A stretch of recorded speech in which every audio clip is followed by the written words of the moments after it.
আগামীকাল ব্রাজিলের চূড়ান্ত স্কোয়াড ঘোষণা করবে বিশ্বকাপের জন্য কার্লো আনচেলত্তি। তবে এর আগেই নেইমারকে নিয়ে সুখবর দিয়ে একই বললেন ব্রাজিলের কোচ কার্লো আনচেলত্তি। জানুন বিস্তারিত। দর্শক, রাত পোহলেই বিশ্বকাপের চূড়ান্ত স্কোয়াড ঘোষণা করবে কার্লো আনচেলত্তি ব্রাজিলের।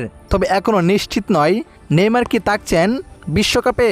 তবে অনেকটাই নিশ্চিত হয়ে গিয়েছে ব্রাজিলের কয়েকটি চ্যানেলগুলো থেকে তাদের সংবাদ দেখে, যেখানে তারা জানিয়েছেন তাদের ভিডিওতে বিশ্বকাপে চূড়ান্ত স্কোয়াডে কার্লো আনচেলত্তি এমনটাই জানিয়েছে। তবে জল্পনা কল্পনার অবসান ঘটিয়ে কার্লো আনচেলত্তি বলেন, নেইমার জুনিয়রকে ছাড়া বিশ্বকাপ অসম্পূর্ণ, তাকে আমরা অবশ্যই বিশ্বকাপে রাখব।